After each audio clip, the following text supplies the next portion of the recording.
Ustaz, ini eh, kita akan memulai eh, tanya jawab dan akan kita berikan juga kepada teman-teman sekalian dan kita akan jawab di sini. Tapi terlebih dahulu mungkin saya dulu yang pertama, Ustaz. Ya, karena ada sedikit kegalauan ini. Jadi hari ini kan kita sudah lepas dari yang namanya bulan Ramadan yang baru-baru selesai.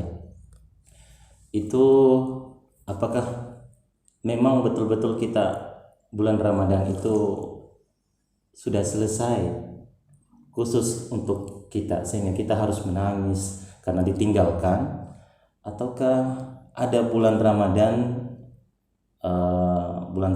khusus untuk diri kita? Mungkin yang lalu bisa kita sebut dengan bulan Ramadan bumi, yaitu bulan Ramadan waktu bumi, waktu alam.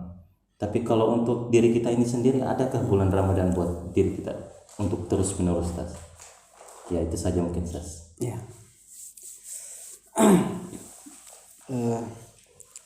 Tapi sudah ada yang bertanya ya? Sudah ada mulai berjalan itu, Tas. Mendapat kesempatan pertama ya. Saya kesempatan pertama ini. Alhamdulillah. Tentang Ramadan diri dan Ramadan bumi, itu kan ada saya tulis itu kan, kita sudah sebar di media-media sosial, itu bisa baca di situ. Penjelasannya cukup panjang lebar. Jadi saya mengklasifikasikan Ramadan di situ ada dua Ramadan, ada Ramadan diri atau Ramadan internal dan ada Ramadan eksternal yang kita sebutlah sebagai Ramadan bumi. Nah, dasar argumentasinya di mana sehingga terjadi dua klasifikasi seperti itu sebenarnya berpijak pada filsafat waktu. Karena Ramadan adalah salah satu waktu di antara waktu-waktu yang dimiliki oleh bumi. Jadi Ramadan itu adalah salah satu bulan dalam setahun. Yani dia merupakan salah satu hitungan waktu bumi. Itu. Nah, sehingga masalah ini harus dikembalikan pada filsafat waktu. Waktu itu apa sebenarnya? Waktu itu adalah ukuran dari gerak atau terjemahan dari gerak. Jadi gerak dan waktu pada hakikatnya adalah entitas yang satu, itu identik. Waktu adalah gerak adalah waktu. Akan tetapi ukuran geraknya miqdarul harakah, bahasa istilahnya itu disebut dengan waktu. Kalau gerak itu mubham, ambigu, jadi ketahui ukurannya berapa. Nah, gerak yang telah terukur ini disertai dengan ukurannya disebut dengan, atau ukuran gerak disebut dengan waktu. Nah, oleh karena itu dengan memahami ini bahwa waktu adalah ukuran gerak, maka setiap yang bergerak pasti memiliki waktu. Dan yang tidak bergerak tidak memiliki waktu. Karena waktu identik dengan gerak. Sementara gerak ini adalah substansi alam materi. Ya, ini hanya alam materi yang bergerak. Apa itu gerak kan dibahas di filsafat gerak lagi. Misalnya keluarnya khurujus syai' minal quwwati ilal fi'il, keluarnya sesuatu dari potensi menuju aktual bitadrij, secara gradual, perlahan. Itu maksudnya panjang lagi nanti, itu ada berapa macam jenis gerak dan sebagainya. Nah, walhasil gerak adalah karakteristik substansial yang tidak akan terpisahkan dari alam materi. Jika seperti ini, maka setiap materi niscaya bergerak dan niscaya berwaktu. Sementara itu wujud non materi tidak bergerak, tidak pula berwaktu. Ya gitu. Itu pijakannya. Nah, dari sini pula karena setiap entitas materi itu bergerak dan gerak adalah waktu, berarti apa? Berarti setiap entitas materi memiliki waktunya Waktu sendiri-sendiri. ya. Karena setiap entitas materi memiliki geraknya Gerak sendiri-sendiri. Memiliki geraknya masing-masing. Jadi gerak saya berbeda dengan gerak entitas materi yang lain. Artinya apa? Waktu saya berbeda dengan waktu entitas materi yang lain. Karena geraknya saling berbeda. Saling berbeda. Makanya saya tulis di tulisan itu, waktu sebatang rokok berbeda dengan waktu secangkir kopi. Itu. Waktu sebatang rokok mengikuti gerak rokok dan waktu secangkir kopi mengikuti gerak kopi, gerak wujud kopi, gerak wujud waktu. Nah, di buku Al-Mujazza Falsafah Ayatul Misbah Yazdi, daras filsafatnya itu di jilid 2 dikatakan bahwa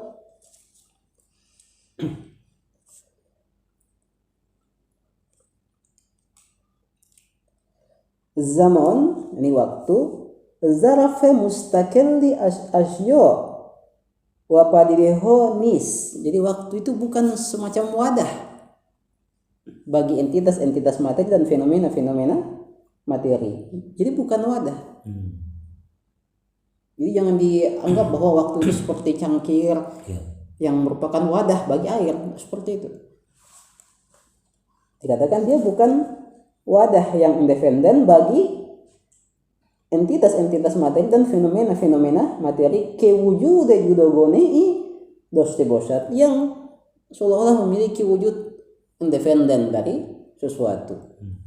Gitu. Wa umur zaman dar on degunjat, dan hal-hal yang berwaktu atau entitas-entitas yang berwaktu itu di dalam waktu itu tidak seperti itu katanya. Jadi waktu bukan hal yang seperti itu. Balik ya, akan tetapi waktu adalah hamonande hujme atsom. Waktu itu seperti ukuran benda, tinggi, lebar, panjang. Itu kan bukan bagian di luar benda, tapi sesuatu yang melekat dan menyatu dengan benda. Itu ukuran benda itu adalah sesuatu yang melekat dengan wujud benda, tidak terpisahkan dari wujud benda. Itu. Sifati zati wadaruni baroye onhos. Waktu adalah sifat zati dan internal untuk setiap fenomena-fenomena atau entitas-entitas materi. Watab'an, dan oleh karena itu harap padidei setiap fenomena materi zamani makhsus bekhud khohat dos, memiliki waktunya masing-masing, memiliki waktunya sendiri-sendiri. Jadi setiap fenomena materi memiliki waktunya sendiri-sendiri. Kenapa? Karena setiap fenomena materi memiliki geraknya sendiri-sendiri. Sehingga waktu HP berbeda dengan waktu buku, berbeda dengan waktu entitas-entitas materi yang lainnya, berbeda dengan waktu saya. Karena waktu menyatu dengan wujud sesuatu itu sendiri yang bergerak. Itu. Ke'azsyune wujudas bisyumur mirawat. Jadi salah satu sifat atau identitas dari wujud materi yaitu waktu. Jadi waktu bukan di luar wujud materi, di mana wujud materi berada dalam waktu itu, tidak. Tapi setiap wujud materi memiliki waktunya sendiri-sendiri yang identik dengan dirinya, yang identik dengan geraknya. Nah, cuman memang kadang kita menghitung waktu setiap fenomena-fenomena materi berdasarkan waktu umum yang dimiliki oleh bumi. Jadi ada waktu bumi, waktu alam, bumi maksudnya, yang dihitung misalnya berdasarkan abad, tahun, bulan, hari, jam, detik, menit. Itu kan waktu bumi itu. Nah, biasanya gerak entitas-entitas materi yang lain dihitung berdasarkan dengan gerak bumi yang umum ini. Itu. Misalnya saya sudah berapa lama hidup di bumi ini, itu sebenarnya bukan waktu saya, tapi waktu bumi. Di mana gerakan saya ini dihitung berdasarkan itu, bukan dihitung berdasarkan waktu saya sendiri yang menyatu dengan saya. Kayak gitu. Nah, makanya di buku Bidayatul Hikmah ditegaskan seperti itu. Bidayatul Hikmah ulama Tabatabai dikatakan wa qad tabayyana mimma taqaddam, awalan dari penjelasan sebelumnya, ada di sini penjelasan tentang gerak, dijelaskan bahwa pertama anna likulli harakatin, bahwa untuk setiap gerak zamanan khassan biha, memiliki waktu yang khusus kepadanya. Untuk setiap gerak memiliki waktu yang khusus kepadanya. Untuk setiap gerak ini. Jadi gerak apapun itu memiliki waktu khususnya sendiri-sendiri. Kenapa ya? Karena memang gerak identik dengan waktu. Gitu. Sehingga gerak setiap kita berbeda, berarti waktu setiap kita juga berbeda. Huwa miqdaru tilkal harakah, di mana waktu adalah ukuran dari gerak itu. Wa qad atbakan nasu ala taqdiri ammatil harakat wa ta'yinin nisabi bainaha bizamanil 'am. Dan kadang manusia menghitung waktu khusus setiap gerak dan merelasikannya dan relasi antara satu gerak dengan gerak yang lainnya, mengukur itu bizamanil 'am, dengan waktu yang umum. Alladzi huwa, yaitu miqdarul harakatil bumiyah, yaitu ukuran gerak dari bumi. Makanya tadi saya katakan ada gerak bumi, berarti ada waktu bumi. Sini ada waktu bumi disebut. Wa huwa miqdarul harakatil bumiyah, yaitu ukuran gerak bumi. Dikaunihi ma'rufan indahum masyhudan lahum kaffatan. Mengapa gerakan setiap entitas materi diukur dengan waktu bumi? Karena waktu bumi ini sangat nyata di hadapan manusia, sangat nampak di hadapan manusia. Tapi manusia lalai dengan waktu, setiap fenomena materi termasuk waktu dirinya sendiri. Kadang kita lalai itu. Karena kita lalai pada waktu kita, wujud kita, gerakan kita, dan kita fokus pada waktu di luar diri kita. Kita dikejar oleh waktu di luar diri kita itu. Sementara kita memiliki waktu sendiri juga yang kita lalaikan. Begitu. Kenapa? Karena waktu diri dan entitas lainnya itu kabur, abstrak. Sementara waktu hari Senin, Selasa, Rabu itu semua kan itu sangat nyata itu. Gitu. Sehingga kita terbawa oleh waktu bumi itu. Kayak gitu. Harakatil bumiyah dikaunihi ma'rufan indahum masyhudan lahum kaffatan wa qad qassamuhu ilal qurun. Kemudian manusia membagi-bagi waktu bumi itu menjadi abad,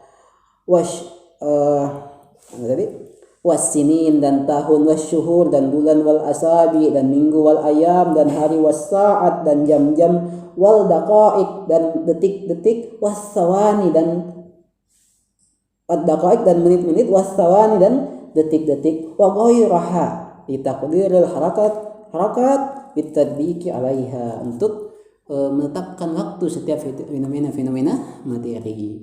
Jadi itu adalah waktu bumi itu. Senin, Selasa, Rabu, jam itu semua waktu bumi. Di mana kita mengukur semua gerak materi berdasarkan itu. Nah, dari sini kita memahami bahwa kalau Ramadan tadi misalnya adalah salah satu bulan di antara bulan-bulan yang dimiliki oleh bumi, berarti Ramadan ini adalah Ramadan bumi. Diukur berdasarkan gerak bumi dan merupakan salah satu waktu dari bumi. Ramadan yang baru saja meninggalkan kita itu adalah Ramadan bumi. Artinya apa? Artinya pada diri kita sendiri juga memiliki Ramadan. Ramadan inilah yang harusnya terus dilanjutkan, dihidupkan di sepanjang hayat kita. Kayak gitu. Makanya dikatakan setiap bulan adalah Ramadan dan setiap hari itu adalah hari puasa. Ini bisa diwujudkan di sepanjang hayat. Jangan pikir bahwa Ramadan telah berlalu. Iya, Ramadan yang berlalu itu adalah Ramadan bumi. Tapi Ramadan diri jangan sampai berlalu. Begitu Ramadan bumi berlalu, maka nol hasilnya. Ramadan bumi itu dia akan disia-siakan, tiada hasilnya. Takwa itu artinya apa? Artinya melanjutkan Ramadan itu dalam diri kita, dalam diri setiap kita. Nah, Ramadan diri itu yang seperti apa? Itu sama ketika misalnya Mutahari menjelaskan tentang ini Ozodiyah Ma'nawi Ustadz Syahid Mutahari, Mutahari kebebasan maknawi judulnya. Dia bilang dalam Ramadan itu ada yang disebut dengan ihya, menghidupkan malam Lailatul Qadar. Menghidupkan malam gimana sih? Emangnya malam ada hidup ada matinya? Malam bisa enggak dihidupkan dimatikan? Malam ya malam, enggak ada hidup mati. Kok ini jangan hidupkan malam. Jangan matikan malammu. Itu gimana sih itu maksudnya? Di sini dijelaskan Mutahari itu di halaman 20, 40. Dikatakan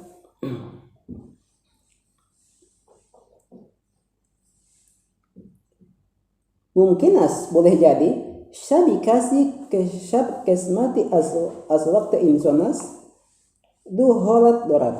Jadi malam manusia memiliki dua macam. Mungkinas syabikasi zende bosyat, boleh jadi malam seseorang itu hidup. Mungkinas syabi'u murde bosyat, dan boleh jadi pula malam seseorang itu mati. Syabi zende on syabis, malam yang hidup adalah malam yang keinson, di mana manusia tamam yola akal ba'si az on syabro boyode khudo wa bomunojot warozunios bozote parwadegor besar bebarat. Malam yang hidup yaitu malam yang manusia di dalamnya itu mengingat Tuhan, berdialog dengan Tuhan, bermunajat pada Tuhan. Wasyabi murti, dan malam yang mati on syabis keinson tamame on syab, yaitu malam di mana manusia di sepanjang malam itu bogaflat dilalui dengan kelalaian wa faramusye zotem kadase parwardegor besar bebarat, di mana malam yang dihabiskan dengan kelalaian terhadap eksistensi di Tuhan. Itu malam yang mati. Tuhan jelaskan apakah itu bermakna majasi? Ini malam yang mati, malam yang hidup. Jangan sampai ini hanya metafora semata. Jawabannya tidak. Kenapa? Karena malam yang dimaksud bukan malam bumi, tapi malam diri yang menyatu dengan diri. Di sini dikatakan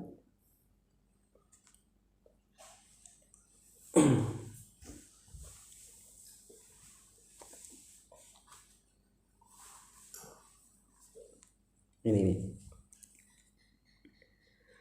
On kasih kemiguyat seseorang yang mengatakan bahwa menghidupkan malam maksudnya adalah inkat zaman ro shumo zende negahadorit, bahwa ini bagian dari waktu malam engkau hidupkan. Bukan itu maksudnya. Tapi maksudnya adalah zende negadostane khude shumos. Tapi maksudnya adalah hidupkan dirimu di malam itu. Hidupkan malam dirimu. Jadi hidupkan waktumu gitu. Waktu yang menyatu dengan wujudmu. Intinya jadi menghidupkan malam itulah menghidupkan diri sendiri. Mematikan malam itu apa? Mematikan diri sendiri.